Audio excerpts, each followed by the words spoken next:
Brother Mutulu Shakur is a doctor of acupuncture. As an acupuncturist and healthcare worker, Brother Shakur worked from 1971 to 78 for the Lincoln Hospital detoxification program in the Bronx in New York. And then, from 1978 to 1982, Dr. Shakur was the co-founder and co-director of the Black Acupuncture Advisory Association of North America, and also known as BANA, and the Harlem Institute of Acupuncture. At the Lincoln Detox Center, Dr. Shakur led a program which used acupuncture to assist in the detoxification of thousands of drug addicts. The Lincoln Detox Program was recognized as the largest and most effective of its kind by the National Institute of Drug Abuse, the National Acupuncture Research Society, and the World Academic Society of Acupuncture. Further, at BANA, Dr. Shakur continued his remarkable work against drug addiction. He also treated and or supervised the treatment of thousands of elderly and poor patients who otherwise would have received no treatment of this kind. Patients were able to receive quality health care at reasonable prices. Moreover, the clinic at BANA served on a regular basis many community leaders, political activists, lawyers, doctors with various international dignitaries. At BANA, Dr. Shakur and his co-founder, Dr. Richard Delaney, trained over 100 students in the medical sciences of acupuncture. Some of the trainees at the Harlem Institute of Acupuncture were already medical doctors, licensed by various states in the United States.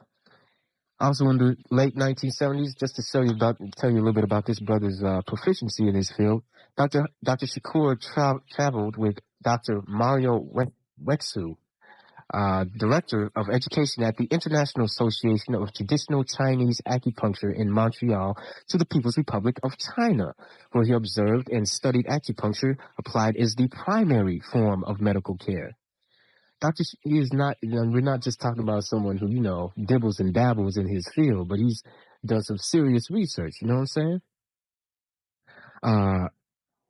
Brother Shakur also worked with the Revolutionary Action Movement, RAM, in his early years. This was a revolutionary black nationalist organization which struggled for black self-determination and socialist change in America. Brother Dr. Shakur has furthermore been a dedicated worker and champion in the struggle against political imprisonment and political convictions of black activists in America. He has also been a leader in the struggle against the illegal United States and local American law enforcement programs designed to destroy the black movement in America, and has worked to expose and stop the secret American war against this black colony.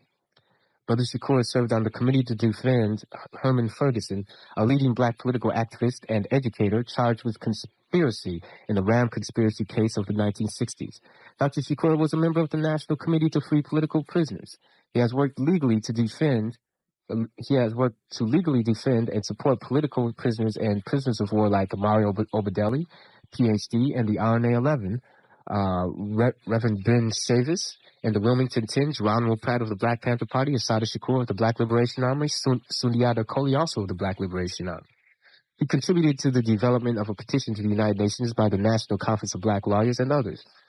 As a matter of fact, that petition is now documented in the book Illusions of Justice by Lennox Hines. He's also worked with the National Conference of Black Lawyers in developing defense committees for numerous political prisoners and prisoners of war.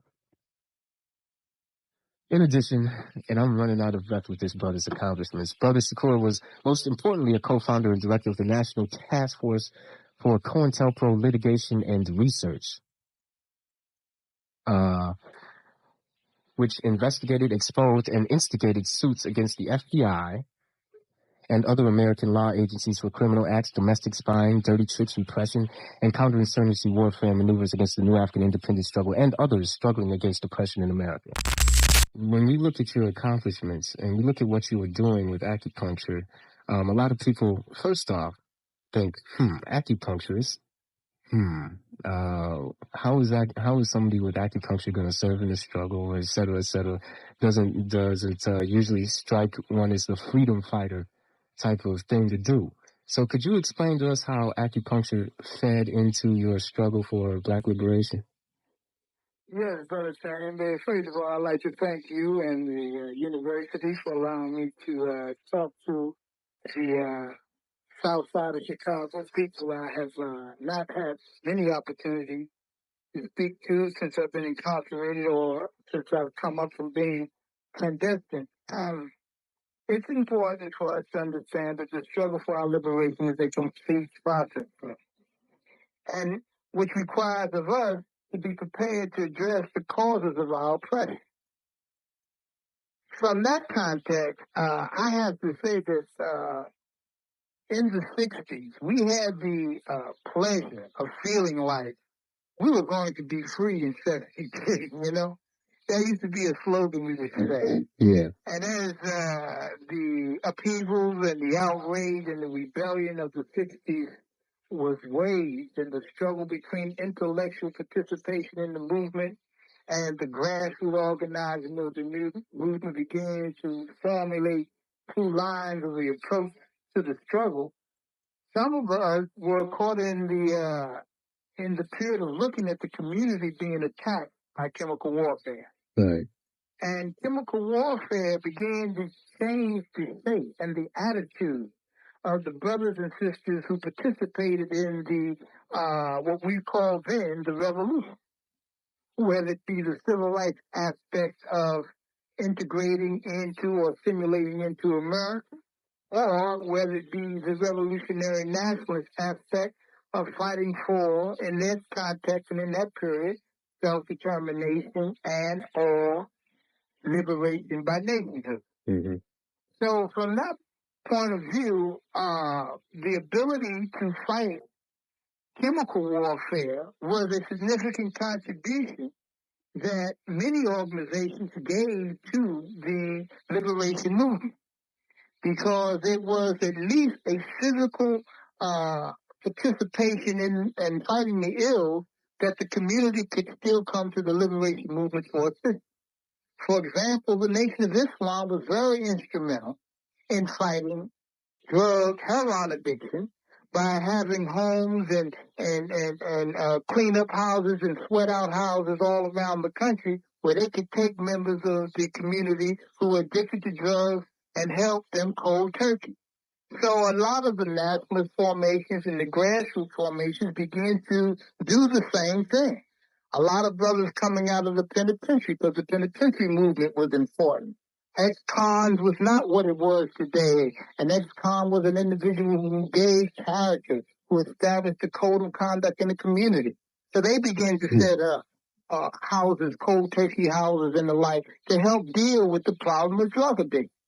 So from the mid-60s to the 70s, the ability to fight heroin and other addictions that were being pushed in our community, that ability to do that with the assistance of the liberation formations and organizations became an important material aid to the community. Mm-hmm. In view of that, in New York in particular, and nationally, the National Drug Abuse Conference and Richard Nixon with Rockefeller implemented into the black community an experiment that they had been a drug that they had been experimenting on for a long period of time in Kentucky, which they had a Lexington, Kentucky experiment program. They implemented what they call a methadone maintenance intervention program. Now, methadone maintenance is a drug that was used allegedly, theoretically, to get a person off of heroin, but onto methadone, monitored by methadone clinics. And allegedly, its intentions were to detoxify a person addicted to chemical warfare off off the methadone. Mm-hmm. We've seen that as a clear process of taking from the revolutionary movement and the grassroots movement an ability to stay in touch with the community and to render aid, and an ability and a setting for a person to demonstrate their love for their brother and sister by spending time working with that brother and sister through that terrible period of cold turkey. Well, it sounds like we need some of that out here today with all this crap out here, you know? But this is why the methadone maintenance move was a significant move. The methadone maintenance came into the community as a requirement for age-dependent children, a requirement if you wanted to get on welfare, a requirement for parole, and requirements for probation. It was called the Rockefeller Program in New York. At the time that Jimmy Carter was governor of Atlanta, under him worked a man named Peter Bourne. Peter Bourne was the National Drug Abuse Council coordinator for Richard Nixon. They brought methadone into the community. In New York City, 60% of the illegal drugs on the street during the early 70s was methadone. So we could not blame drug addiction at that time on Turkey or Afghanistan or the rest of that triangle. The United States government. It was coming into Eli Lilly and the Brinks trucks that was delivering the drugs to the various methadone clinics around the country. And instead of people being detoxified off of methadone, they were being increased in dosages. So acupuncture, in the hands of revolutionary thinking Puerto Rican, black, progressive white people, was an intervention that the government was not willing to accept at the time because it attacked and exposed the intention of the government to impose a chemical warfare on a certain segment of the community. And it exposed the fact that the government wanted to control the flow of drugs into the community. So our ability to get involved with acupuncture and to learn it from a very fundamental basis was an important contribution to that struggle. Yeah. So we became victims of counterintelligence, not in the classical sense of based upon the Hoover document of stopping the rise of the Black Messiah or stopping the development of Black nationalist hate groups that famous 67 document. We became targets because we were intervening into the chemical war process here to then was being dealt with by illegal drugs and was being moved into the phase of legal drugs. The Lincoln Detox Program, and can you tell us about some of the development that happened there and the development of Ghana? Okay. The Lincoln Detox Program was started by the Black Panther Party and the Young Lords Party and a white group called White Lightning. I was trying to illustrate how the civil rights movement and the black nationalist movement was very fundamental to us in the early 60s, late, mid-60s and 70s. And that one of the ways that the organizations become fundamental, respected, and appreciated from the masses is that we as organizational members or organization forms provide some type of material aid to the ills of our community and to the needs of our community. And so the drug program in Lincoln Hospital that was developed, as I said before, by the Black Panther Party, Young Lords Party, and another formation called White Lightning of ex-drug victims. This became a center for revolutionary political change in the methodology and treatment modality of drug addiction. Because the method was not only, quote, quote, medical, but it was also political. And I think that was a continuing from the independent basis that the various formations had prior to the 70s.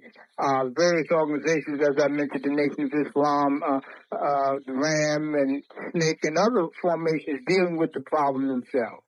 So the Lincoln Detox became not only recognized by the community as a political formation, but its work in developing and saving men and women of the third world inside of the oppressed communities, resuscitating these brothers and sisters and putting them into some form of healing process within the community, we became a threat to the city of New York, and consequently with the development of the Barefoot Doctor Acupuncture cadre, we began to move around the country and educate the country, various other communities and set up schools and orientations around acupuncture drug withdrawal and the strategy of methadone and the teaching the brothers and sisters the fundamentals of acupuncture, the theory of acupuncture, how it was used in the revolutionary context in China and in Vietnam, and how we were able to use it in the South Bronx and our success. Primarily because we had a love for our people and we had a commitment to our people, we started very rudimentary. We started with just finger pressure points. And as we began to continue and search for the truth, the information came to us. We went to China, we went to Montreal, we went around in England and Switzerland and various parts of the world to understand the theory and the application of acupuncture to drug withdrawal. So we became predictable. We became the base of acupuncturists who were revolutionaries in this country.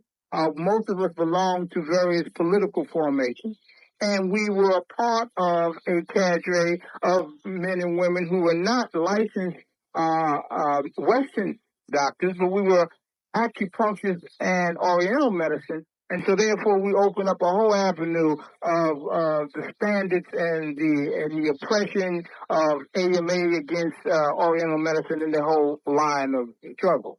So acupuncture and Lincoln detox together was a political and medical threat to the theory of legalized chemical warfare within our community.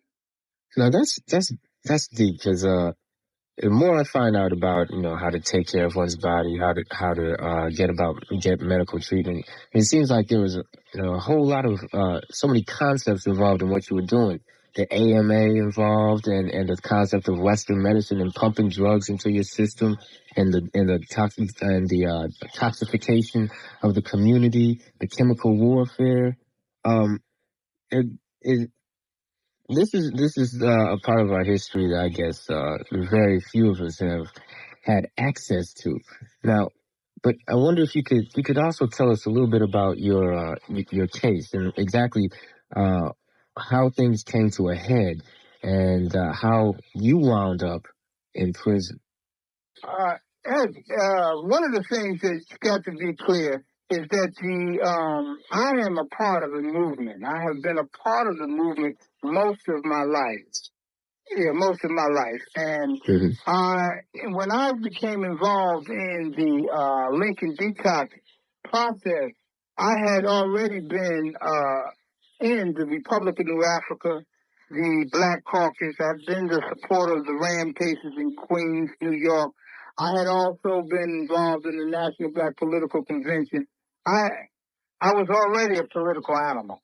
When we all hooked up in Lincoln Detox, there were major leadership of the Young Lords Party that was a part of what we call the Lincoln Detox Collective. We were also a part of the National Committee for the Defense of Political Prisoners.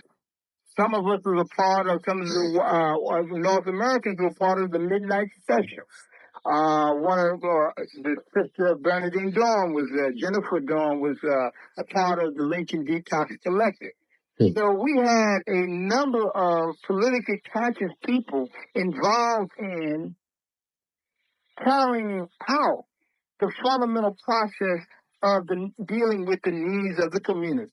You follow me? And seeing what that there was too powerful of a access, too powerful access for the revolutionary community to have, especially as we were moving into 1973 and the oil embargo and third world nations emerging around the world, revolutionary struggle, an anti-imperialist struggle for national identity that was happening all over the world. The concept of self-determination within the minimum context of community control and control of one's own health was too much of a significant barometer for our community to see the potential of freedom, potential of self-determination. So we became a target. So it sounds like you're talking about a whole type of medical wing of the liberation movement, almost like the various collectives that you were talking about. And I know here in Chicago they had a brother who was involved with starting up a health clinic, etc. A whole new concept of medicine, medical care, and how care should be provided. It really, the principle of providing medical care wasn't new, because if you remember, the Black Panther Party publicized people's health clinic. Right. They publicized it from the 60s to the early 70s. Mm-hmm. So, but, I mean, and the media publicized it. Other formations in the New Libyan movement in Cleveland and various nationalist formations in New York and Chicago and Midwest and South were doing certain types of health care. In the voter registration campaign, they were doing certain things. Mm-hmm. But the significant part about this is that we had also caught them red-handedly providing a chemical addiction to a people that they alleged was trying to detoxify, to clean up the drugs. So it wasn't only that we were providing medical care, we were providing medical care and exposing chemical warfare. We were not only providing medical care and exposing chemical warfare, we were challenging Western Occidental medicine to Eastern medicine and natural healing. So all the fans and the health food stores and all of the reflexology clinics and all of these things that are allowed to function today would not exist if revolutionary men and women did not fight tooth and nail to spread the possibility of another form of healthcare system to the third world grassroots community. And as you were saying before, a lot of us are familiar somewhat with the history of the FBI, the CIA, Cointelpro operations, and the various search and destroy missions of various police departments across the country. And in New York, it was particularly fierce, from what I understand. Oh, it was very significant. It was very significant. A lot of the thing that you have to understand is, one, people must read the COINTEL document directive clearly. Mm-hmm. And aspects of it talk about misdirecting, discrediting, taking off track, taking away credibility, preventing good work from looking like good work in the community. Fundamental stuff. And that is strategic as opposed to overt. You follow me? Mm-hmm. And so subtly, they couldn't come at us direct because it would be hard to explain. If men and women are trying to do something good, why are you attacking them? Mm-hmm. So therefore, the misdirection and the discrediting and the media's collaboration by refusing to announce to the community and to the readers what was going on allowed for the Lincoln Detox program to be targeted as if it was poverty pimps going on up there. They put out, at the time that we were moving, there was a group called the National Caucus of Labor Committee. Mm-hmm. They began to attack us. And now that we've seen their covert operations and understand them to be destabilizing and working for different firms all over the world, we realized that they were part of the covert action. Mm-hmm. We were attacked by Charles Schumer, now a congressman in Washington. He was a congressman in Brooklyn. He led an assembly evaluation of all the so-called therapeutic programs, which were residential communities where you keep people in over a certain length of time and try to heal. And he felt that he had too much control, that men and women had too much control over brothers and sisters without them being certified. And you know, certified meant being politicized to the right-wing element. Mm-hmm. So Mayor Cox, who became the mayor at the time, was the head of the New York City Board of Estimates. And so he won his campaign on attacking drug programs and anti-poverty programs in New York City. During the end stages, after they had murdered many BLA members, after they had had tremendous trials, and the Lincoln Detox community, the Lincoln Detox patients, the Lincoln Detox workers, the Lincoln Detox supporters were always in the eye of the storm when it came down to supporting revolutionary causes, positive issues. We striked when the Gypsy Cabs went on strike. We struck with the workers, the healthcare workers in the hospital. We demanded better health care. We fought in the welfare department for proper treatment of welfare recipients. We had a legal defense fund and helped indigenous people who couldn't afford legal services. These are the kinds of people services that was developed out of a revolutionary context from Lincoln Detox drug program as a result of politicizing victims of drug addiction and educating the community of chemical warfare. We were able to provide these types of community service. Therefore, as the Cointelpro and the media said that the liberation movement, they had broke the back of the liberation movement, here in the South Bronx, under a different banner, under a health banner, we had cadres of men and women who were once the cause of the scourge of the community, being now the healers in the community, out there spreading the word of self-determination and liberation. So this is between the years of we're in Lincoln Detox. That's from the years 71 to 78, right? Yes. And now, eventually, was Lincoln disbanded or what? Well, the day that I was fired, they sent 200 policemen up to the clinic, surrounded the clinic, 200 policemen, yes, and just controlled the whole thing and fired all of us, or told us that we were to be sent to other hospitals. Right now, today, you can go into New York City, and in most municipal hospitals within the community, within the black and Puerto Rican and poor community, the municipal hospitals, not the private hospitals, but the municipal hospitals, you can now receive acupuncture treatment for drug withdrawal as an alternative method of treatment. And that exists today because many men and women were put in jail, shot and killed, up all night, had mental disorder, all of the things that go with ongoing low-intensity warfare, all the suffering that can be attributed to that, as Fanon says.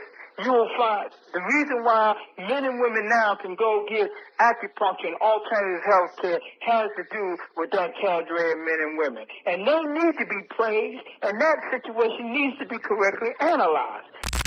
You were involved with BANA, right? Yes. BANA was the Black Acupuncture Association of North America. Mm-hmm. We went into Harlem, and we bought a home in Strivers Road and opened it as an acupuncture clinic in Harlem.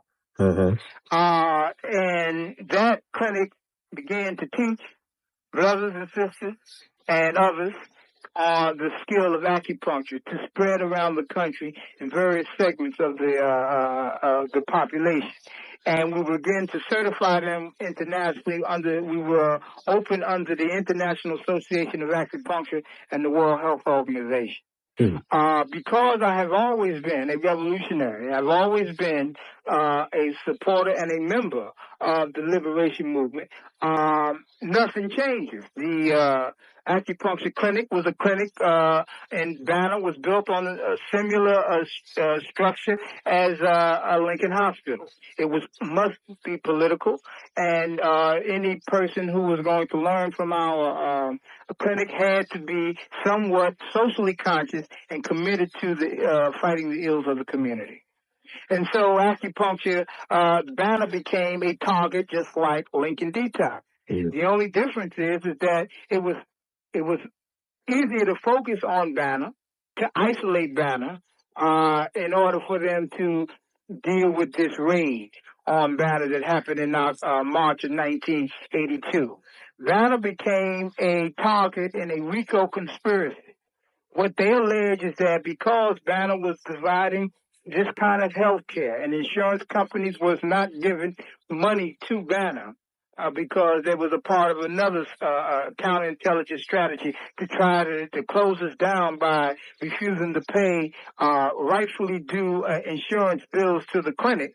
They alleged that the clinic was being kept alive by the Black Liberation Army. And they alleged that the Black Liberation Army was robbing almond trucks in order to keep the acupuncture clinic alive, as well as other organizations and facilities in the Black nation. Mm-hmm. And so I became a target of an investigation. In March 20th, I was indicted for the liberation of Assata Shakur because I was her legal assistant in many of her cases all during the 70s. They targeted me with her liberation. I was targeted as part of the liberation of other freedom fighters, and as well as the expropriation of 9 or 10 armored trucks during the course of 76 to 81. So I went underground in 1981. I knew I was a target. Mutulu Sundiata Shabaka was murdered. A great revolutionary by the name of Shakur, who had been a part of the Panther 21 case, who had been a childhood friend of mine, who was the leader of the Black Panther Party, who had went to Algiers and opened up the international section, was captured at the time Mutulu was murdered, and he was on trial. He was indicted for being one of the leaders of the clandestine formation of the Black Liberation Army, New African Freedom Fighters. Many other brothers and sisters, Kwesi Balagoon, Chewy Ferguson L., Assata Shakur, Nahande Dibidun, great sister who was a part of the above ground structure, who is still underground, who is still being hunted by the law, the FBI, the CIA, Interpol. She was a sister who helped start Banner on 139th Street, between 7th and 8th Street, 7th and 8th Avenue in Harlem. She was a great sister. She was a part of the Republican New Africa's cadre and was one of the first organizers of the New African People's Organization. Many people know of Assata Shakur, and they should, but there are many. There's another sister named Nahanda Dibidun that they have been hunting and trying to catch ever since we went underground. Mm. And she's a great comrade, a great sister, and our sisters need to know about her. She was a very important contributor to the development of acupuncture and drug withdrawal in the Black community, the New African community. So we felt the wrath of Cointelpro. We were also, prior to and during the time of the Lincoln detox process, my political work was the National Committee for the Defense of Political Prisoners and the National Cointelpro Litigation and Research Committee. Mm-hmm. Now, that formation was made up of various political formations and organizations who had suffered during the decline of the revolutionary movement. These formations were victims of counterintelligence and Cointelpro and low-intensity warfare.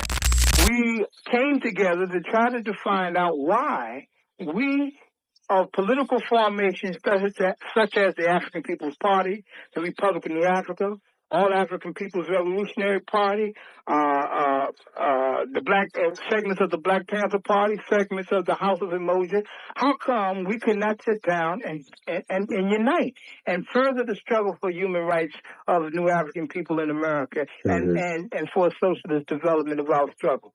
And that discussion and those people coming together made us realize that we had not thoroughly understood and accepted low-intensity warfare and counterintelligence in relationship to the ideological struggles that we were having, so-called petty contradictions between ourselves. Mm-hmm. And so that committee became the National Committee, National Committee for the Cointelpro Litigation and Research.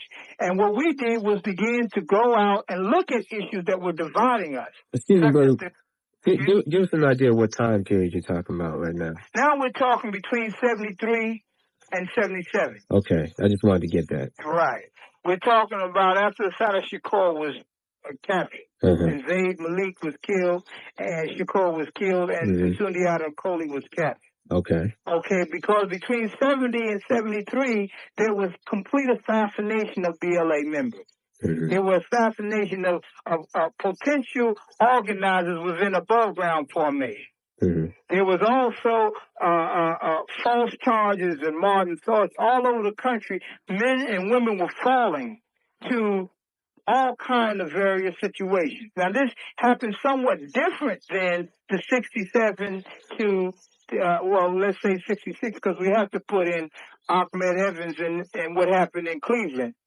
From the 66 to the 70 period, where the consensus of the police and the FBI and the white community was that direct attacks against visible fronts of the Black Liberation Movement was legal and proper.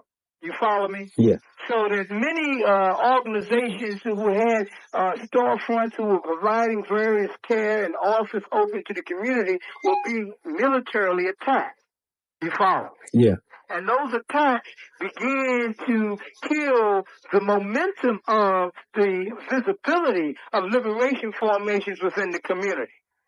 So after they confronted us in that fashion, from 70 to 71, the low-intensity hunt and destroy methods was the second phase of Cointelpro. And us killing each other. I mean, I think a lot of people in the audience wonder what low-intensity warfare is, but in terms of clearing it up, it's the same tactics that the United States government used against Chile, used against El Salvador, and uses it around the world to destabilize governments and in here in the United States to destabilize the African community, the Native American communities, the Puerto Rican, the island of Puerto Rico, et cetera, et cetera, et cetera. And it's nothing spooky about it. Exactly. I think a lot of times we put titles on things to cut the explanation. Right. And where we need to put the explanation, make the explanation more clear. Low-intensity warfare is very simply put, is to play on the weaknesses and uncovered flanks of organizations that are a threat, of formations that are a threat to the powers to be or to your adversary. As it relates to us and the United States government and military government, we, the liberation movement, were infiltrated with agents. Money was stolen and we would begin to accuse each other. Work that we were doing to educate and propagate to the community was being subverted and converted because we did not control the media process. Our own egos was being used against us very fundamentally. Your mail was being stolen when you expected the mail to come from this, that, or the other. Shoestring budgets were being stretched to the limit so that we would fail to make certain deadlines. So we began to feel inconsistent, impotent, incompetent, and we felt that the things were falling apart. So our morale began to weaken. And so with a weak morale and a vicious military attack, an assassination of a key leader, or a car accident driving them off the road, or an addiction of a supporter or something, anything that can break down the fundamental structure and the spirit of a formation is low-intensity warfare, where you're being attacked every day, but it's not the clear lines that you anticipate. And it's not a haphazard attack. It's a very fundamental, thought-out, programmatic attack at the weaknesses that have been reported by the agent to the superior. Okay, now, and you experienced a lot of that, as you were just saying, in Ghana and in the detox, the Lincoln detox. And as a matter of fact, one of your fellow doctors was killed or died on the scene. Or? Well, Lincoln detox was a hotbed for Cointelpro. During the time that from 70 to 77, we suffered at least 3 or 4 assassinations. The most notable assassination, if you remember, we were talking about the fact that we were unlicensed in in Western medicine, but licensed in Eastern medicine. Yeah. Well, during the time that we were licensed in Eastern medicine and practicing acupuncture, the only way that we were able to maintain and continue was that we had a Western doctor to support the work program. He was the sign-off person. Okay. This person was not necessarily have to be an acupuncturist. Matter of fact, they prefer he not be. or she not be? And during the course of 70 to 73, initially it was a man by the name of Frank. One was Steve Levine, was the first doctor at Lincoln Hospital, but he was not an acupuncturist. A man by the name of Frank Apfel, MD, was one of the first Western medicine doctors working with the cadre. We evolved the acupuncture collectively together. He left, and there was a man by the name of, his name was Richard Taft. Now, Richard Taft was the grandson of President Taft, or the great-grandson of President Taft. When Franklin Apfel left, Richard Taft was the resident doctor okaying the Eastern treatment modality. You follow me? Yes. And so, therefore, he was essential to us in terms of continuing treatment. Okay. At the day he was murdered, 2 days before he was murdered, Charles Schumer and the National Caucus of Labor Committee created an attack, a verbal media attack, as well as a mass rally to create a diversion of energy from the Lincoln Detox Program. The day he was killed, the night he was killed, they had just attacked our clinic physically. And anyone in the over historical period would know that the National Caucus Labor Committee had brown shirt type tactics. They would just jump on the people, beat them with nunchuckers. That was their modus operandi, right? Mm-hmm. And so the day Richard Taft was killed, Peter Bourne, who was Carter's East Coast Regional Campaign Manager, and the survey of the international acupuncture availability for drug addiction, came to the clinic. He was there when Richard Taft's body was killed. And if you want to know who Richard Bourne was, Bourne, his father was the person in Grenada who owned the American Medical University over there, who called in the troops saying that the Americans was under attack. So his son was there the same day that the grandson of Richard Taft was murdered. Now, the murder was he was shot up with drugs in the back of the auditorium. That's how he died. So that was to discredit the acupuncture clinic, as if the doctors of the clinic was drug addicts. Right. That he OD'd. And now, even if you accept the fact that he used drugs, which we don't, why would he use it in the back of the auditorium and die? Very shaky circumstance. Another great man that was killed associated with the Lincoln Detox Program was a man by the name of Stanley Cohen, a fantastic lawyer. This man had won every case that we had from Lincoln Detox, BLA cases dealing with rights of the welfare clients, workers' rights. He had defended Asada Shakur through 3 major trials. We were getting ready to go into Jersey for the last final trial, because Asada Shakur was never convicted of the things that they allegedly were looking for her for. She was convicted for defending herself against an assassination plot on the New Jersey Turnpike, which killed my brother Zaid Shakur and imprisoned Sundiata Akoli. That last trial, just before we were going into that last trial, they found Stanley Cohen OD'd on cocaine. He was the best attorney that the clinic had and that the revolutionaries had at that time. Not famous like the rest of them. Okay. Now, we've covered so much. It's been so fascinating.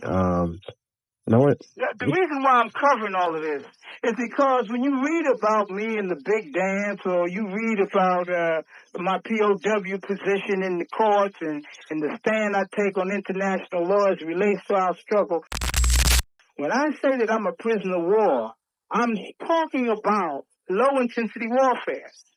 I'm talking about a warfare that has been sanctioned as legitimate war by the Protocols 1 and 2 of the International UN Convention. You follow? Yeah. And I'm saying that we have to recognize that our suffering cannot be passed off as criminal, follow me, violation. I am a part of a liberation movement. I accept that. I accept the fact that the United States government has waged war on us as a people. And I believe that my actions are part of resistance to that war. Consequently, I am captured as a prisoner of war. You follow? Yes. And so when I tell you what the war is like, when I talk to you about acupuncture, and I talk to you about healing, and I talk to you about legal work, and I talk to you about welfare work, that work is work that must be considered war work. You follow me? Right. Because if we are to save ourselves, we must be clear about what we're dealing with. The unclarity creates the confusion. You follow? Right. And so I give you this whole background because when you read about me or when they say things, I mean, most of the time they don't like talking about me because they can't make me a classic criminal. Mm-hmm. They can't make me a petty thief. Mm-hmm. You see, they have to deal with the whole. You can't deal with the part. Mm-hmm. And so when we talk about all the freedom, like Abdul Majid of the Queens 2 and Basir, these men worked on housing. They worked for better housing in areas like Chicago and New York and Detroit and Philadelphia and Boston. We know what it is to have hot water flats. We know what it is to have rats and roaches and the landlord not coming in taking care of that. More tropical areas might not understand the significance of fighting landlords and slumlords. You follow me? Mm-hmm. But these brothers, that's the work they did in the community. And so now they're in jail fighting for a new trial for allegedly killing a policeman. You got Mimir in Philadelphia, who was a radio personality, a person who dealt with the media, who gave the news, who dealt with the arts of African people, new African people. He's getting ready. They're trying to execute him for defending himself against a policeman. Now, how can you execute a political prisoner, a prisoner of war? You can't do that and not violate the treaties of war. Mm-hmm. When you look at what's going on in ANC and in Pretoria government right now, the release of prisoners, the phases of release of prisoners. And this is why we must save Mimir, because if we allow them to kill Mimir, execute Mimir, all of our future will be executed in pursuit of political struggle, when in other countries, prisoners of war are put in prison detention camps and saved until the negotiation happens. Mm.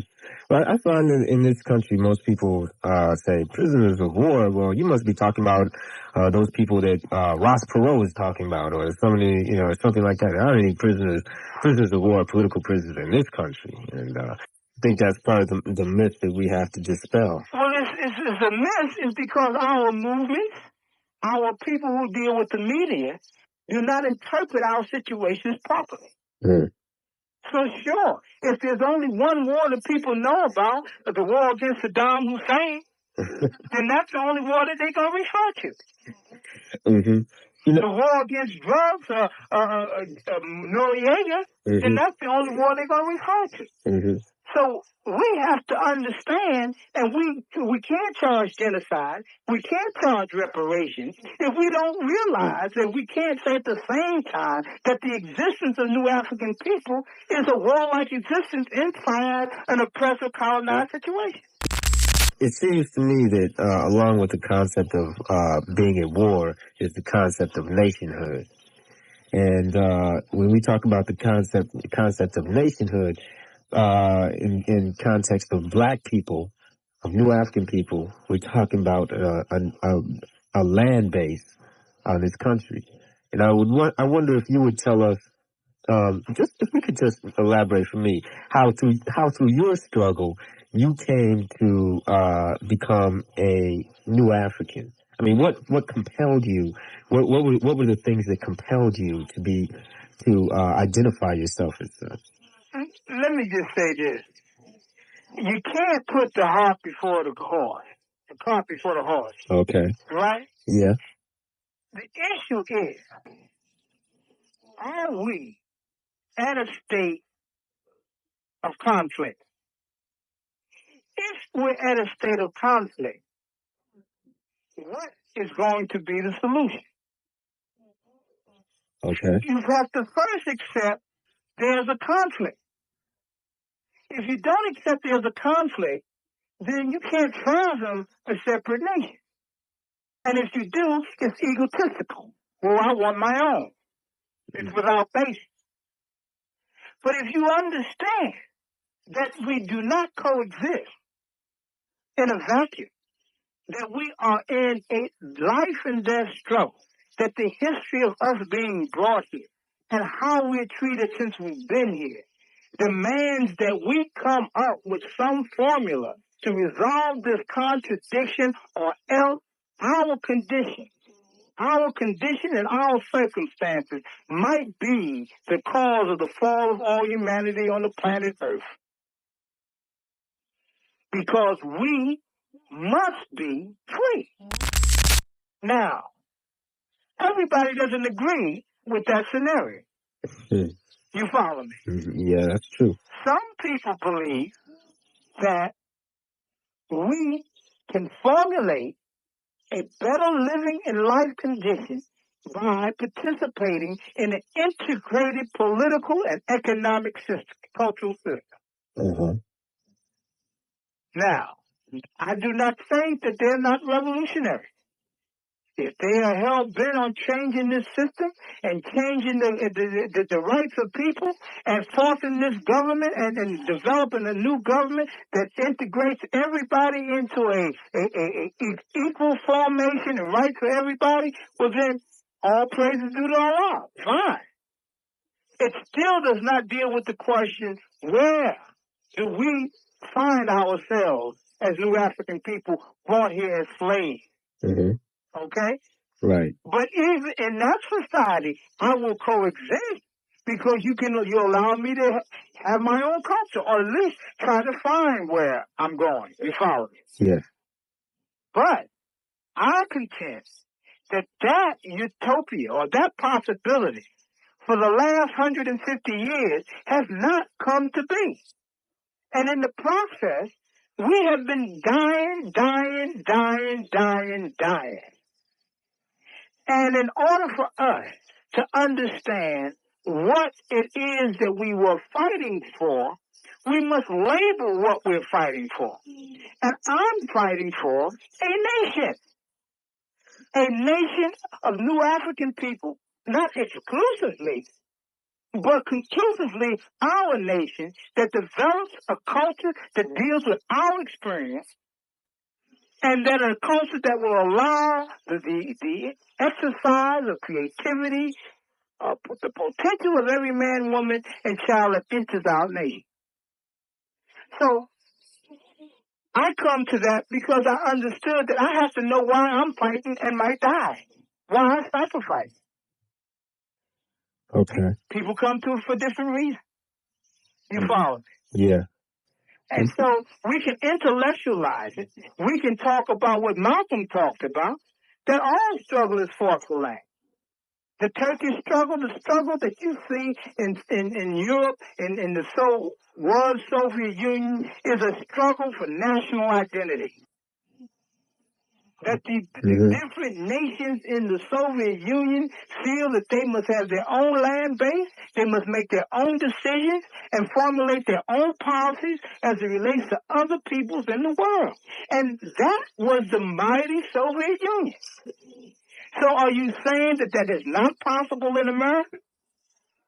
And if it is possible, it's going to be a war of Armageddon? Well, I might agree with you.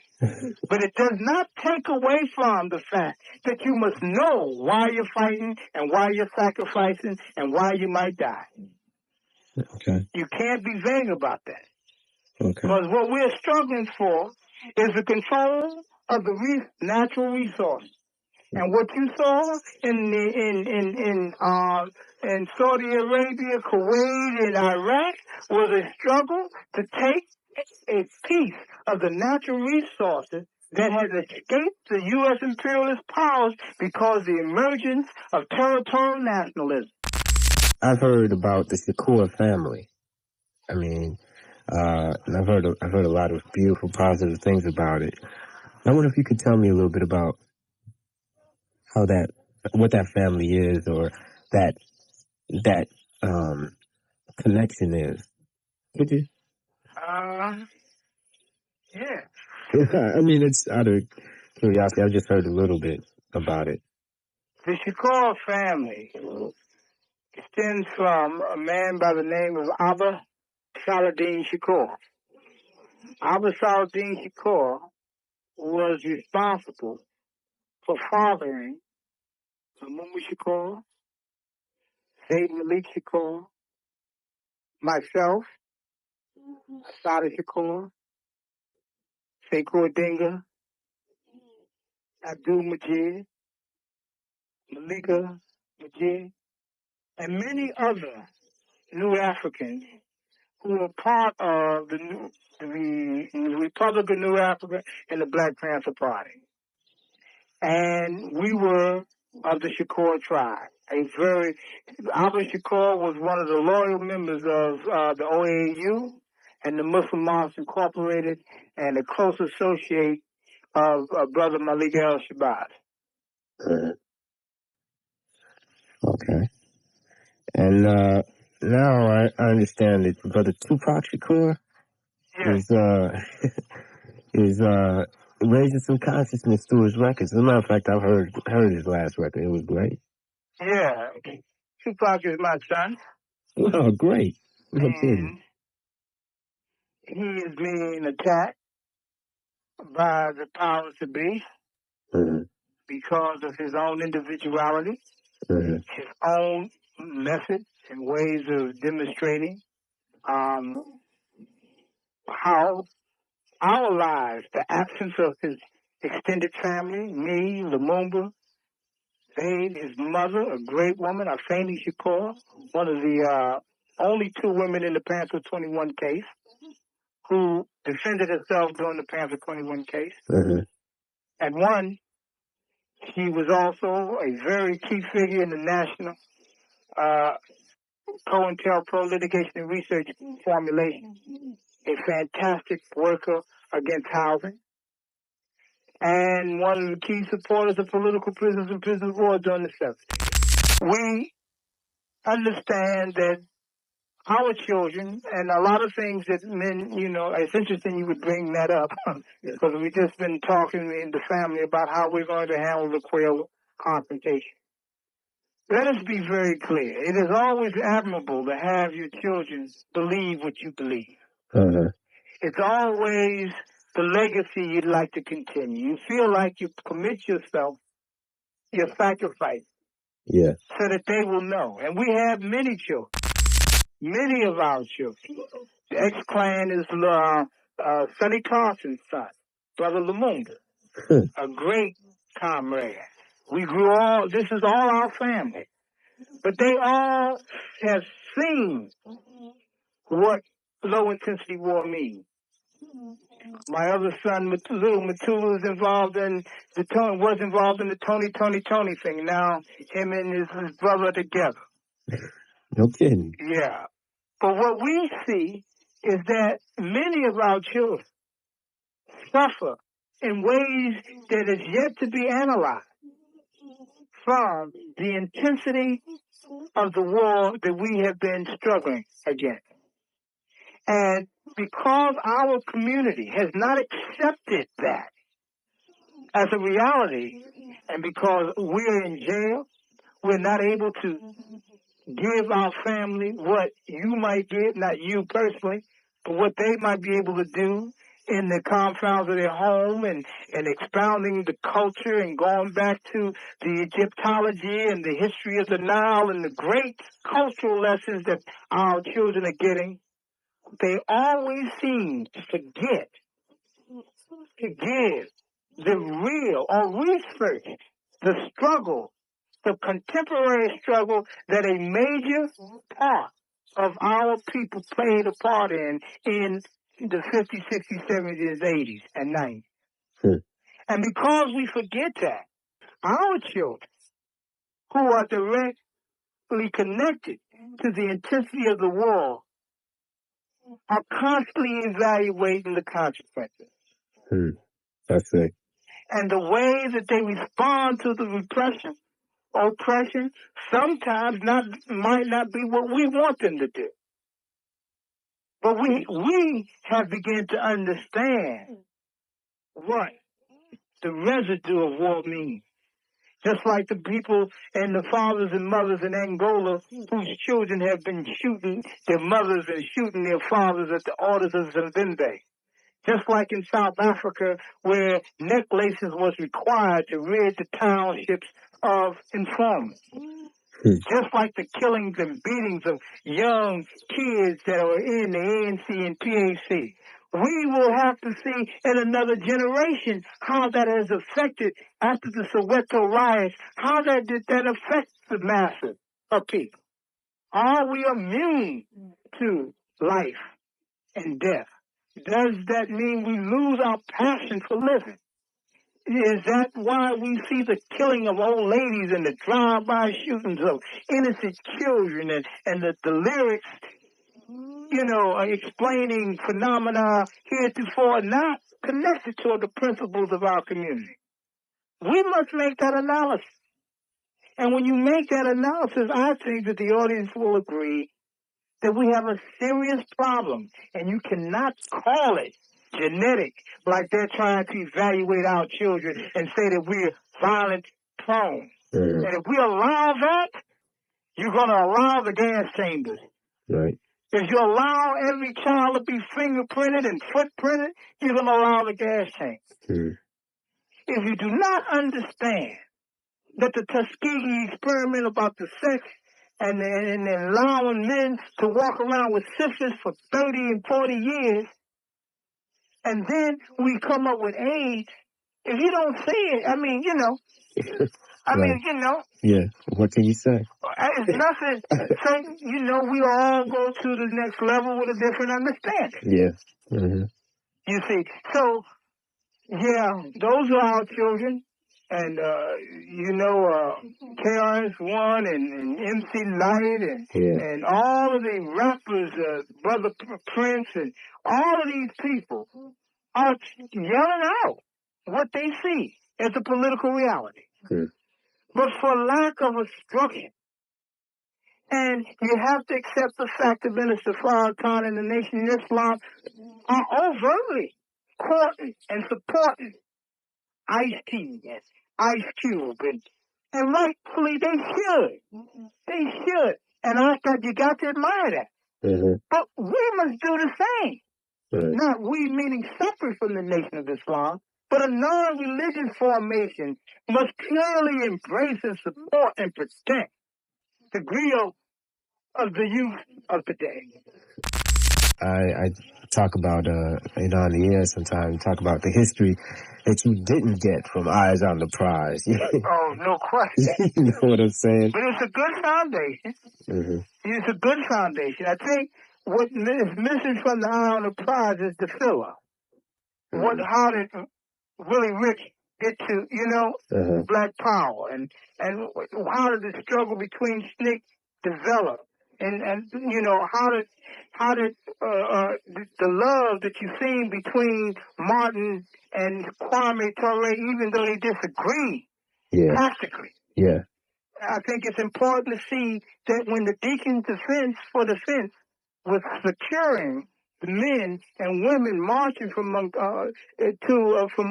Montgomery to Mississippi, that they were being protected by the Deacons for Defense. That was a capitulation on Martin's behalf that security was needed at some point. Right. So everybody was growing, It's an evolutional process. Right. And we have to analyze that. One of the things that it made clear is that we had to clearly define what it is we want. Nonviolence cannot be an objective. It can be a strategy, but it can't be an objective. I think that all the communities need to come closer together. I think that we have to realize that we must support our political prisoners. We must internationalize our support for our political prisoners. We must make that a requirement for our support for other causes. Because all other causes support their political prisoners. It is not sufficient for the whole half of America to raise up for Nelson Mandela and not raise up for Sekou Dunga and Mumia Abu-Jamal and the rest, Geronimo Pratt. Right. We must see our struggle in its proper context. And we must see the sincerity of it. And we must have more love for each other, and we must stop being afraid to be in the community offering the solution and deal with it completely and decisively. All right, brother. It's been good having you on there. Okay. Free the land. Free the land and the man.